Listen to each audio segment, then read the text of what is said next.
ತಿಳಿಸಿದ್ದಾರೆ. ನಿಮಗೆಲ್ಲ ಈಗಾಗಲೇ ತಿಳಿದ ಹಾಗೆ ನಂದು ತುಂಬಾ ಕಷ್ಟದ ಜೀವನ. ಯಾವುದೇ ಕ್ಷೇತ್ರದಲ್ಲಿ ಯಶಸ್ಸು ಗಳಿಸಬೇಕಾದ ಪಕ್ಷದಲ್ಲಿ ಅದಮ್ಯವಾದಂತಹ ಆತ್ಮವಿಶ್ವಾಸ ಮತ್ತು ವ್ಯವಸ್ಥಿತವಾದಂತಹ ಶ್ರಮ ಬೇಕಾಗಿದೆ. ನನಗೆ ಹಣೆ ಬರದ ನಂಬಿಕೆ ಇಲ್ಲ, ಅದೃಷ್ಟದಲ್ಲಿ ನಂಬಿಕೆ ಇಲ್ಲ.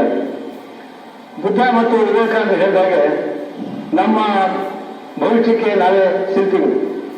ಜಾತಿ ಪದ್ಧತಿ ಮತ್ತು ಮೌಢ್ಯ ನಮ್ಮ ದೇಶದ ಪ್ರಮುಖ ಸಮಸ್ಯೆಗಳು.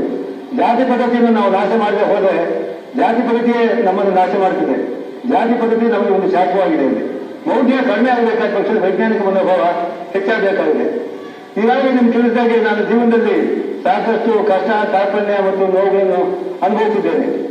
ಹಾಗಾದರೂ ಕೂಡ ನನಗೆ ಜೀವನ ಪ್ರೀತಿ ಮತ್ತು ಜೀವನದಲ್ಲಿ ವಿಶ್ವಾಸ ನನಗೆ ಕಡಿಮೆ ಆಗಿಲ್ಲ. ಅಲ್ಲಿ ನೋವನ್ನು ನುಂಗಿಕೊಂಡಿದ್ದೇನೆ ಮತ್ತು ನಗುವನ್ನು ಹಂಚಿಕೊಂಡಿದ್ದೇನೆ. ಮನುಷ್ಯ ಜೀವನ ಅತ್ಯಂತ ಅಮೂಲ್ಯವಾದ್ದು ಮತ್ತು ಪವಿತ್ರವಾದ್ದು. ನನಗಂತೂ ಸಾಯೋದಕ್ಕೆ ನನಗೆ ಇಷ್ಟ ಇಲ್ಲ. ಹುಟ್ಟಿರ್ತಕ್ಕಂಥ ಸಾಯೋದಕ್ಕಲ್ಲ ಮತ್ತು ಬದುಕೋದಕ್ಕೆ. ಕೊನೆಯ ತನಕ ಕೆಲಸ ಮಾಡಬೇಕು ಎಂಬುದೇ ನನ್ನ ಆಸೆ. ನನಗೆ ಬಿಡುವೆ ಬೇಕಾಗಿಲ್ಲ. ನಾನು ಒಬ್ಬ ಆಶಾವಾದಿ. 37 ವರ್ಷದಿಂದ